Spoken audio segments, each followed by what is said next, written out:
Hello dear friends, how are you? This is lecture number 1 on another lecture series। अब जो एक दूसरी हम लेक्चर सीरीज स्टार्ट कर रहे हैं जिसका नाम है the Muslim family laws ordinance 1961।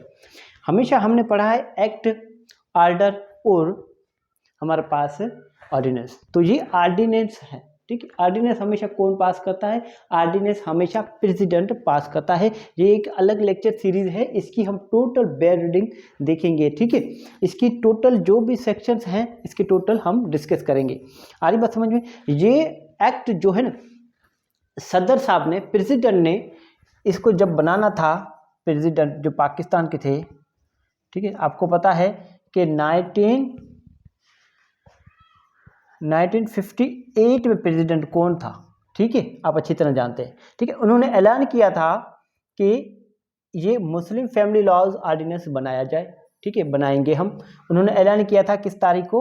हमारे पास 7/10/1900 हमारे पास 58 पे, ठीक है, मतलब 7 अक्टूबर 1958। और ये पास कब हुआ? प्रेसिडेंट ने कब इस पर साइन की? इन्होंने साइन की 2 मार्च 1961 को। और ये इन्फोर्स कब हुआ पाकिस्तान के अंदर? पाकिस्तान के अंदर ये इन्फोर्स हुआ 15 जुलाई 1961 को, ठीक है। यहाँ तक बात क्लियर है। अब चले जाते हैं हम इसकी बिना किसी हमारे पास जो है फालतू जो है जो गुफ्तगू की जाती है उसके अलावा हम डायरेक्ट सेक्शंस पर आ जाते हैं। इसके जो भी सेक्शंस हैं टोटल हमारे पास इसके सेक्शंस जो हैं वो 1 से लेकर 11 तक सेक्शंस हैं। टोटल सेक्शंस कितने हैं? 11 सेक्शंस हैं, ठीक है। हमारे पास 12 और 13 जो सेक्शंस थे वो ओमिट कर दिए हैं, ठीक है, मतलब वो डिलीट कर दिए हैं। यहाँ तक बात क्लियर है। आइए इसका सेक्शन नंबर 1 हम देख लेते हैं। एक बात जहन में रख लें, ये जो हम सीरीज जो बना रहा हूँ मैं इसके ऊपर मुस्लिम फैमिली लॉज ऑर्डिनेंस 1961 पर, ये सिर्फ बेयर रीडिंग है। जो भी स्टूडेंट्स इनकी लैंग्वेज को समझना चाहता है ना, वो इस लेक्चर सीरीज को देखे। बाकी जो डिटेल में देखना चाहते हैं लेक्चर्स, वो अलग से लेक्चर सीरीज हैं, उन पर फोकस करें। यहाँ तक बात क्लियर है। मगर कहते हैं ना, जब बेयर रीडिंग आपको समझ में आ जाएगी ना, फिर आप उन पर डिटेल में जितना चाहें आप पढ़ें, आपको मज़ा आएगा। मगर जब आपको बेयर रीडिंग समझ में आ जाएगी तो उसके बाद की सब जो है ना आपको समझ में आ जाएंगी बात, ठीक है। आइए देख लेते हैं। इसकी ये फर्स्ट सेक्शन बात करता है short title, extend, application and commitment. आपने हमेशा एक्ट, ऑर्डर या जो भी पढ़ा होगा उसके अंदर ये सिर्फ पढ़ा होगा आपने short title, extend and commitment. मगर ये जो वर्ड है एप्लीकेशन, ये आपने सिर्फ इस एक्ट, इस ऑर्डिनेंस के अंदर ही आप देख रहे हैं। इसके अलावा आपने कहीं देखा? अगर इसके अलावा आपने कहीं पर देखा ये वर्ड तो आप मुझे कमेंट करके ज़रूर बताएंगे कमेंट बॉक्स में, ठीक है। आइए, शार्ट टाइटल क्या हो गया? इसका शार्ट टाइटल होगा the Muslim family laws ordinance 1961। ये ऑर्डिनेंस है, ठीक है। इसका नाम क्या होगा? मखसूस नाम क्या होगा इसका? शॉर्ट सिंपल नाम होगा the Muslim family laws ordinance 1961, इसका नाम होगा। एक्सटेंड कहाँ पर होगी? ठीक है, it extend to whole of Pakistan and applies to all Muslim citizens of Pakistan where ever they may be, ठीक है। और ये कहाँ पर अप्लाई होगा? It apply to whole of Pakistan. मगर वर्ड एप्लीकेशन है ना, वर्ड एप्लीकेशन का मतलब है इट अप्लाइज टू मुस्लिम्स, ठीक है, इट अप्लाइज टू मुस्लिम्स। इसकी एक्सटेंड कहाँ पर होगी? इसकी एक्सटेंड होगी होल ऑफ पाकिस्तान। और वर्ड एप्लीकेशन से हम क्या मीनिंग निकाल रहे हैं कि ये अप्लाई होगा, ये एप्लीकेबल होगा सिर्फ मुस्लिम पर, Muslims where ever they may be, फिर चाहे वो जहाँ कहीं भी हो, मगर सिटीजन्स ऑफ पाकिस्तान हो, सिटीजन्स ऑफ पाकिस्तान हो, फिर चाहे वो बैरून मुल्क में ही हो, फिर भी उन पर ये एक्ट जो है ना वो ऑर्डिनेंस ये एप्लीकेबल होगा उस पर, ठीक है। यहाँ तक बात क्लियर है। To all Muslim citizens of Pakistan, जो भी पाकिस्तान के शहरी हैं, where ever they may be, फिर चाहे वो जहाँ कहीं भी हों, उन पर ये ऑर्डिनेंस एप्लीकेबल होगा, ठीक है। 3 नंबर क्या कहता है? सब सेक्शन 3 बात करता है it shall come into force on such date. वो उस डेट पर ही जो है इनफोर्स माना जाएगा तब से फोर्स में माना जाएगा जब फेडरल गवर्नमेंट में by notification the official gazette appoint this behalf, मतलब जब फेडरल गवर्नमेंट चाहे जो डेट फेडरल गवर्नमेंट कहें उस डेट पर ये एप्लीकेबल समझा जाएगा। यहाँ तक बात क्लियर है, सिंपल है, ठीक है। सेक्शन 1 क्लियर हो गया हमारा। यहाँ तक बात, अगर किसी भी किस्म की कोई भी बात समझ में ना आए तो आप मुझसे पूछ सकते हैं, ठीक है। थोड़ा सा फिर से मैं इसको रिवाइज कर लेता हूँ। ये ऑर्डिनेंस हमारे पास है, प्रेसिडेंट ने जो है बनाया है, ठीक है।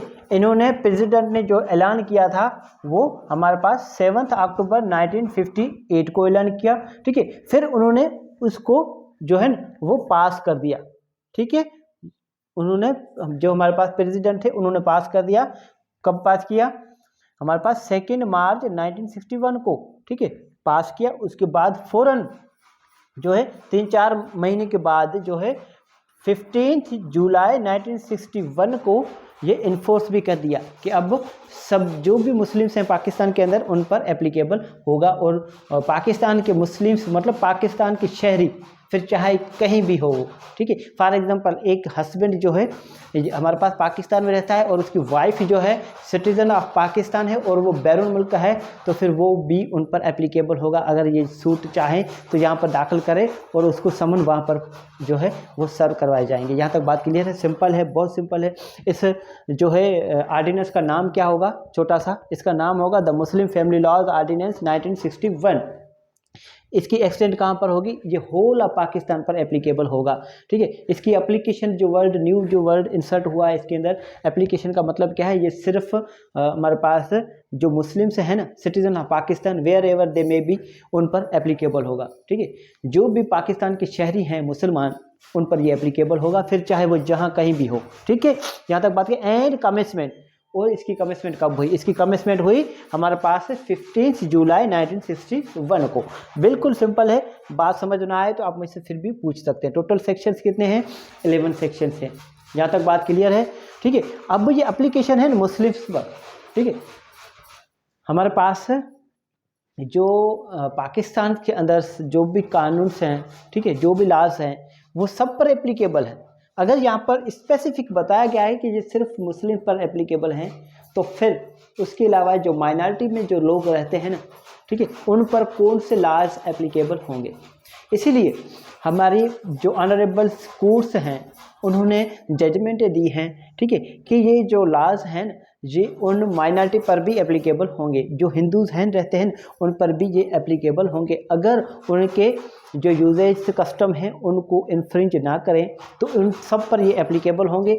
इसी कानून की तरह उनकी जो है वो तलाक वगैरह होगी और इसी कानून के तहत उनकी मेंटेनेंस वगैरह जो है ना वो दी जाएगी। अगर कोई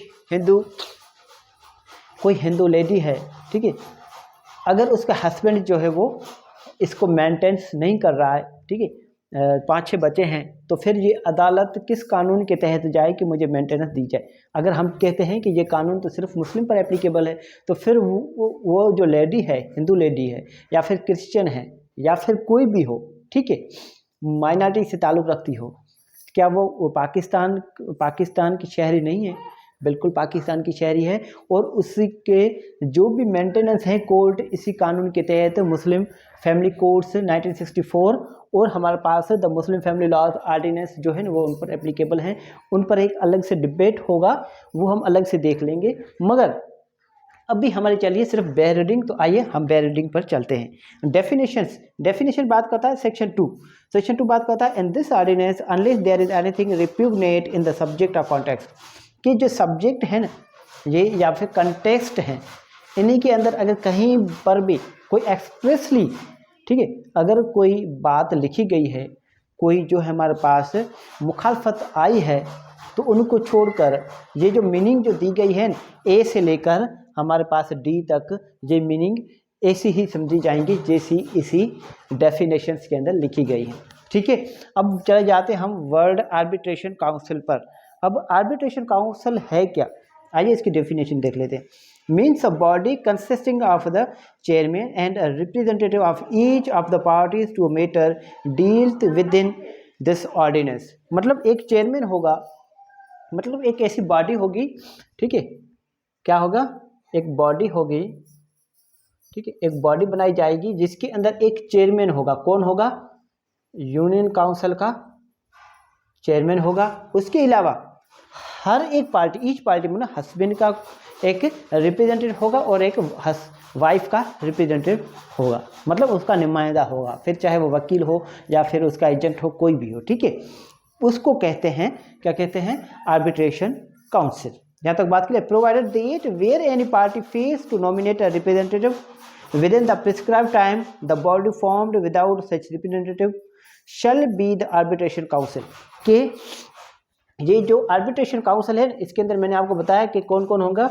एक चेयरमैन, ठीक है, और उसके अलावा 2 रिप्रेजेंटेटिव, एक हस्बैंड का रिप्रेजेंटेटिव और दूसरा जो है वाइफ का रिप्रेजेंटेटिव। ठीक है, मतलब जिसके अंदर ये एडवोकेट भी आ जाते हैं, मतलब काउंसिल भी आ जाते हैं इसके। ठीक है, अगर जो चेयरमैन ने जो टाइम दिया है, इस टाइम के अंदर इन्होंने क्या करना था?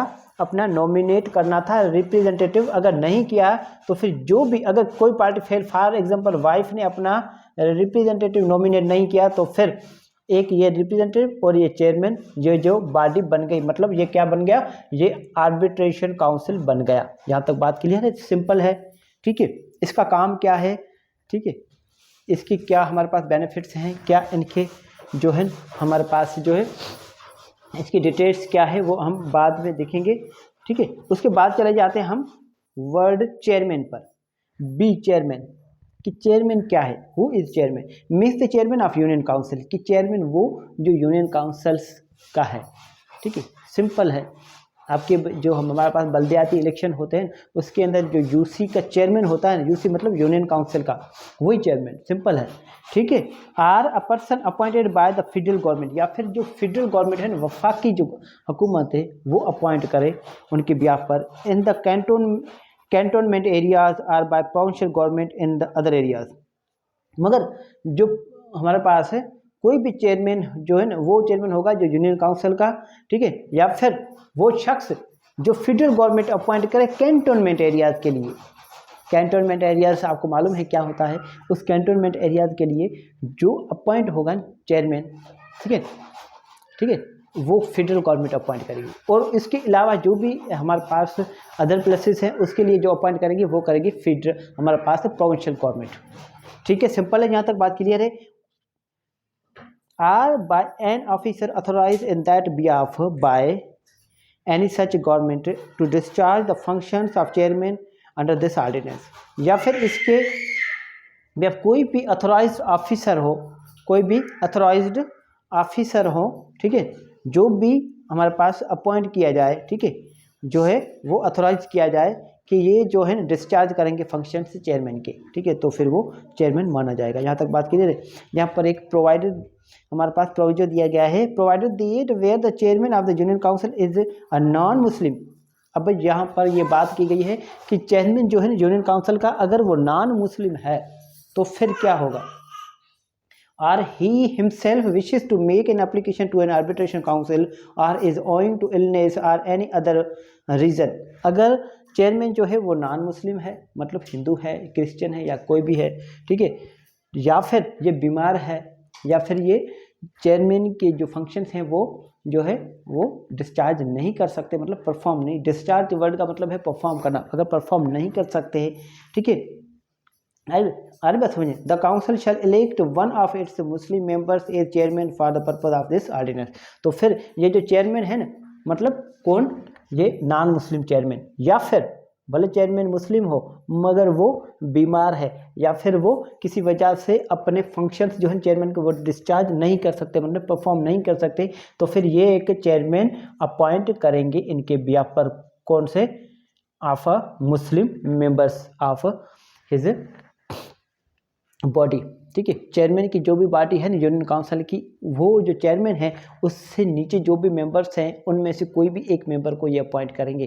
ठीक है, ये फंक्शंस डिस्चार्ज करने के लिए, ये फंक्शंस परफॉर्म करने के लिए। ठीक है, अगर वो नॉन मुस्लिम है तो फिर मुस्लिम को करेगा, अगर वो मुस्लिम है किसी वजह से परफॉर्म नहीं कर सकता है तो फिर वो अब जो अपॉइंट करेंगे वो भी मुस्लिम को ही अपॉइंट करेंगे। यहाँ तक बात क्लियर है? यहाँ ठीक है, अगर समझ ना आए तो आप मुझसे पूछ सकते हैं। ठीक है, उसके बाद चले जाते हैं सी पर, प्रिस्क्राइब्ड। वर्ड प्रिस्क्राइब्ड का मतलब क्या है?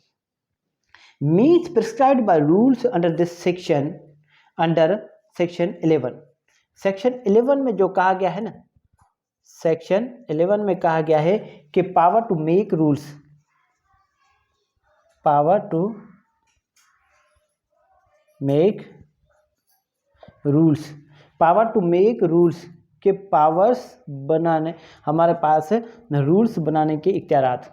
ठीक है, अब जो भी रूल्स बनाए जाएंगे मीन्स प्रिस्क्राइब्ड बाय रूल्स, मतलब प्रिस्क्राइब्ड वर्ड जहाँ भी हो तो इसका मतलब ये निकालें आप कि प्रिस्क्राइब्ड बाय रूल्स, कि जो रूल्स बनाए गए हैं उनसे प्रिस्क्राइब्ड होंगे।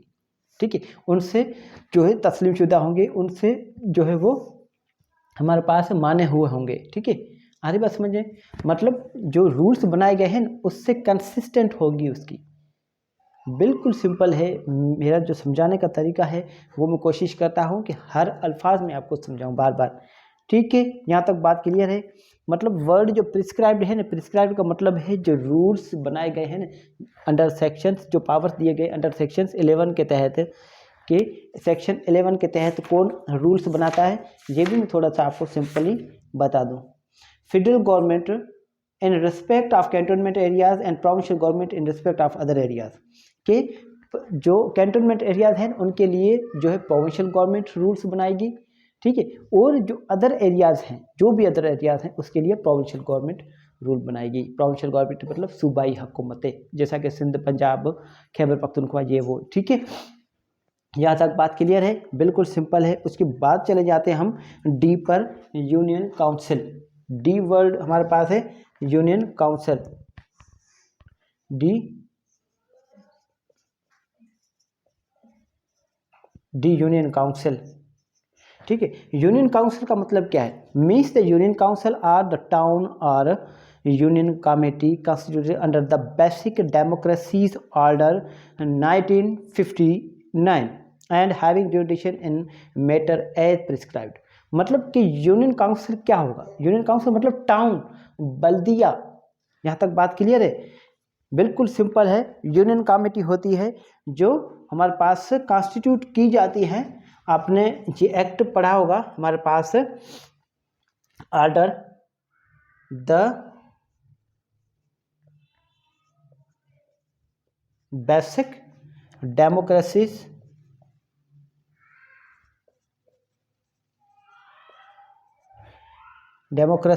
ऑर्डर 1959।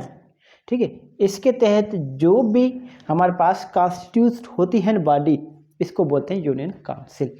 ये भी आपने एक्ट पढ़ना है लाजमी। ठीक है, इसके बाद चले जाते हैं वार्ड, ई पर। वर्ड ई के अंदर जो डेफिनेशन बताई गई है वो है वार्ड। वार्ड है क्या? Means ward within a union or town is defined in the aforesaid order. मतलब जो वार्ड, अब ये वार्ड कौन सा, आप वो गार्जियन एंड वार्ड नहीं, माइनर नहीं, यहाँ पर जो वार्ड अलग है, जो डिफाइन किया गया है इस ऑर्डर के अंदर। मतलब द बेसिक डेमोक्रेसीज ऑर्डर 1959 के अंदर जो डिफाइन किया गया है ना वो ऑर्डर, वो होगा हमारे पास वार्ड। वार्ड मतलब ये टाउन है, फॉर एग्जांपल ये नक्शा है। ठीक है, ये टाउन हैदराबाद का नक्शा है। किसका नक्शा है? हैदराबाद का नक्शा है। ये हैदराबाद क्या हो गया हमारे पास? ये हो गया कासिमाबाद ऊपर वाला। ठीक है, और ये हो गया लतीफ़ाबाद। ठीक है, और ये Qasimabad. Qasimabad ward 1, ward 2, ward 3, ward 4। ये Latifabad ward 1, ward 2, ward 3, ward 4, ward 5। ये लतीफ़ाबाद नंबर 1, 2, 3, 4, 5। ये जो नंबर है ना ये कहलाते हैं वार्ड। मतलब एरियाज को डिवाइड किया जाता है ना, उसको वार्ड कहा जाता है कि आप किस वार्ड में रहते हैं, उस वही है वार्ड ये। ठीक है, यहाँ तक बात क्लियर है। Very very simple. अगर फिर भी किसी किस्म की कोई कन्फ्यूजन हो तो आप मुझसे पूछ सकते हैं। ये आप नोट कर लें, इसके बाद हम आगे डिस्कस करते हैं।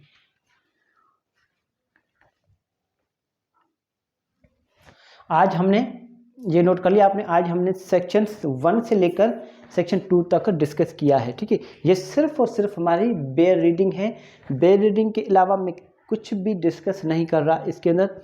ठीक है, ना ही किसी केस लॉज की जो है यहाँ पर आपको बता रहा हूँ, क्योंकि हम डिटेल में एक एक जो टॉपिक्स हैं इसके अंदर वो बहुत ही इंपॉर्टेंट टॉपिक्स है हमारे पास। ठीक है, अगर एक एक वर्ड पर हम डिटेल्स में बात करने जाएँ, फॉर एग्जांपल ये जो आर्बिट्रेशन काउंसिल है इस पर अगर डिटेल में बात करने जाएँ तो ये बहुत लेंदी हो जाएगा प्रोसेस। ठीक है, तो सिर्फ ये उन बच्चों के लिए जो स्टूडेंट्स मुझसे डिमांड करते हैं कि सर बेयर रीडिंग जो है ना, किसी भी हमारे पास कानून पर किसी भी एक्ट, किसी भी आर्डर या किसी भी ऑर्डिनेंस पर आप लेक्चर हमें दें तो इसकी बेयर रीडिंग का पहले जो है सीरीज मुकम्मल करें, उसके बाद जो है ना वो लेक्चर हमें दिया करें, ताकि जब हम आपकी जो डिटेल वाले जो लेक्चर देखते हैं तो हम कहते हैं कि हमें बेयर रीडिंग समझ में आ जाए, फिर हम बेयर रीडिंग देखते हैं तो हमें समझ नहीं आती, और बाकी यूट्यूब पर हम सर्च करते हैं तो बेयर रीडिंग हमें कहीं पर भी मुकम्मल नहीं मिलती।